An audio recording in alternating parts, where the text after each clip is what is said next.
mais eu produzo, como eu consigo produzir ele em uma alta produtividade.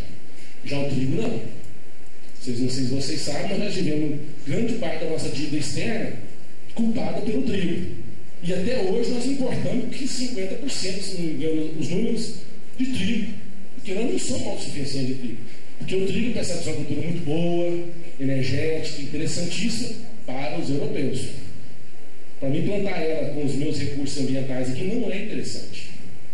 Então, o brasileiro, ambientalmente, correto, nós deveríamos mudar inclusive nossos hábitos alimentares para ser mais sustentável. E uma delas seria, na minha concepção, tirar o trigo e passar a comer fontes alternativas, como uma delas a mandioca. Então, quer dizer, aí eu começo meus conflitos de uso.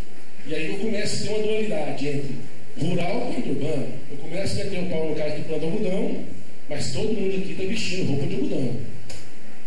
Algumas exceções aí, né? Tem umas roupinhas já sintéticas, mas a maioria está usando a roupa de algodão.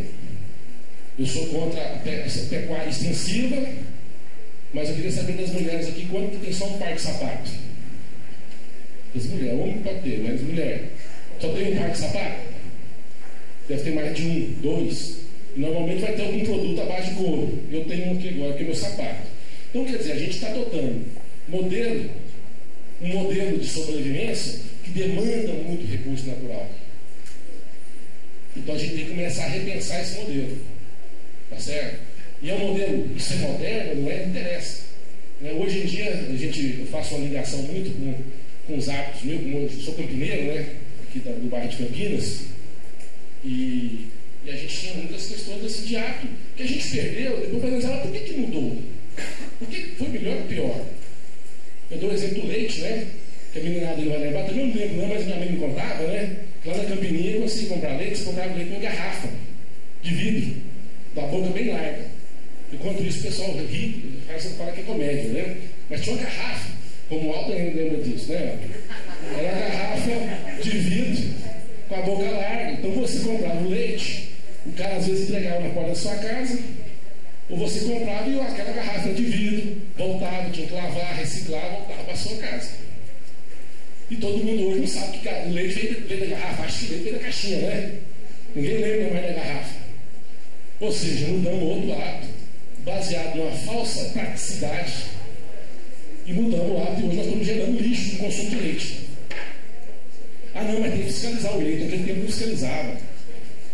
Tinha problema de higiene no leite, né? Contava-se que achava perereca no leite, lambari, tinha essas lendas, né? Então era um problema sério de saúde pública. Eu nunca vi falar de alguém morrer de leite. Vocês já viram alguém morrer de leite? Eu já vi talvez caganeira, às vezes dá, mas morrer de leite eu não conheço. E ultimamente, há 2 anos atrás, vocês viram alguém morrendo, passando mal, indo no hospital por causa de leite contaminado por soda cáustica. Então, às vezes, a gente tem que pensar. Brucelose, né? Brucelose é questão de vacina, né? Lá a vacina, quer dizer, é um aspecto que eu tenho que verificar no sistema de produção. Como acontece hoje em outros países envolvidos, né? O que manda é o esquema de produção da vaca. Não importa se eu pegar aquele leite, passar para o sistema industrial, tá? O importante é a higiene, como é que ele foi produzido ali. É o mais importante. Né? Então são esses, né, aspectos que a gente começa a colocar para vocês como um fator de discussão. Quer dizer, muito do que está acontecendo hoje na questão ambiental, agrícola ou não, é culpa de vocês aqui principalmente, né? Nossa. Que a gente, na verdade, discute o meio ambiente, fala do meio ambiente, mas as nossas práticas continuam sendo contrárias, na contramão da questão ambiental. Envolve a questão alimentar, né? Envolve a questão de deslocamento. Estava comentando com meus alunos na Anguera, né? São 25 alunos na sala, praticamente cada um tem um carro. Ninguém poderia vir todo dia com 5 carros para trazer os 25 alunos, mas vem 25 carros. Então a gente fica falando e fazendo outra coisa. Então na agricultura é muito disso. Então eu jogo aqui o problema para a área urbana.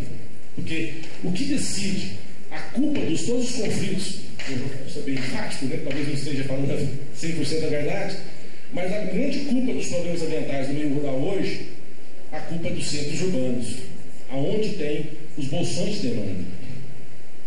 Eu até brinco muito, né? Que hoje você pega uma dona de casa e vai comprar um tomate na feira. O que as pessoas gostam de ver no tomate? Se ele é bonito, se ele é grande, né? Se ele não tem um corozinho andando nele. Não é assim que vocês olham? E tá claro, beleza.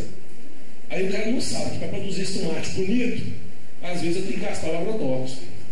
O agrotóxico tem que matar o corozinho lá. Se não matar o corozinho, o tomate fica feio, né? E aí a gente começa a criar uma demanda de mercado focada no agrotóxico. Aí como é que eu vou falar? Não, se o consumidor quer um produto bonito, ele não quer saber da qualidade do produto. Às vezes o tomatinho feinho, pequenininho, murchinho, tem um Brix, um valor dentro de sais minerais muito melhor do que o bonitão grandão lá, mas ele é feio, provavelmente não vai ter venda. Porque o nosso consumidor vê pelo olho, né? Vê pelo olho é lógico, é óbvio, mas ele analisa e pega pelo olho. E isso é uma coisa que vem aumentando o problema, né? Eu até brinco, quando eu fui fazer minha tese de doutorado, estava fazendo um levantamento ali em Anápolis e cheguei numa lavoura de goiaba, de uns 8 alqueires.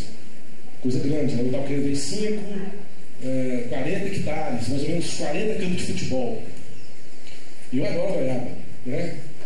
Lá na Campininha antiga, eu costumava pular os quintais dos vizinhos para roubar aquela goiabinha, né? Cheia de bicho. Não dava uma catadinha, fechava o olho, porque sempre sobrava um bicho. Então, você não comia goiaba para não ver o bicho, é não olhar, né? Comia, era uma beleza. Isso criou o hábito de eu gostar de goiaba. Quando eu cheguei nessa lavoura, aí eu fiquei, né, nadando engraçado, né? Goiaba, que eles falam de meio quilo, 300 gramas. Cortei a goiaba de vários jeitos, não achei um bicho. Que maravilha, né? E enchi de goiaba. Aí quando eu estava fazendo um diagnóstico para o meu trabalho, né? Fui fazer um diagnóstico e fiquei mais interessante. Como é que vocês fazem o controle fitossanitário aqui para evitar a contaminação de bicho na goiaba, né? Aí o cara falou assim, não, a gente faz a aplicação de inseticidas tais e tais e tais de 20 em 20 dias. Eu falei, mas isso é o ano inteiro? Não, 365 dias do ano. Ficar uma sem aplicação, o bicho toma conta. E eu fui verificar os produtos. Todo produto, período de carência, a média é 25, 30 dias. Ou seja, dividindo o número de aplicação, toda vez que se colhe, está colhendo o mesmo com agrotóxico. Quer dizer, tem residual altíssimo. Mesmo você aplicando agrotóxico, respeitando o período de carência, ainda existe risco. Agora, quanto mais você não respeitando o período de carência. Carência é aquele período que você aplica o produto e tem que esperar para colher o produto. Ou seja, eu estava comendo agrotóxico. Até desse momento em diante, parei de diminuir meu consumo de goiaba. Principalmente essa goiaba bonita que você vê em sinaleiro. Porque eu não sei a origem disso. Então, o grande problema hoje é saber a origem das coisas. Então, hoje eu voltei a comer aquela goiabinha bichada, porque o bichinho, né, faz parte de que goiaba com bicho tem mais proteína. Então, a gente tem que mudar o conceito de consumo. Vamos botar com meus corozinhos? Se não tiver, né? Então, na verdade, gente, o que eu estou colocando é que esses problemas é nós que estamos criando. Nós estamos criando um fator de meninada, né? Hoje, meninada, você chega, até gostei, eu fui em Belo Horizonte ano passado. Você passa na estrada e fala, come, né? Pão com linguiça, pão com bife. Mas que legal. Porque em Goiânia, meninada só vem falar em McDonald's e outros tipos de sanduíche ali, né? Por quê? E aí você vai lembrar o antigo pão com linguiça. Quer dizer, a gente começa a ter hábitos, os nossos filhos começam a ter hábitos de consumismo, e esse consumismo sem questionar a origem dos processos. Quando a gente fala em consumidor consciente, então aqui o recado que eu estou querendo deixar com vocês no seminário. Para mim, ter uma agricultura correta, uma agricultura agroecológica, uma agricultura orgânica, passa pelas mudanças de hábito. E é difícil. Por isso que numa proposta de governo, por exemplo, eu não vejo como não ter um programa fortíssimo na parte da educação. Que mudar hábito. Olha só, que ninguém percebeu sair da banha de porco para a soja, né?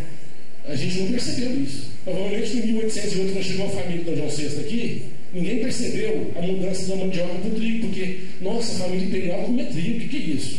Todo mundo queria comer trigo, porque mandioca é coisa de pobre. E aí, talvez sem notar, mudaram de hábito. E um hábito que foi nocivo ao meio ambiente nosso.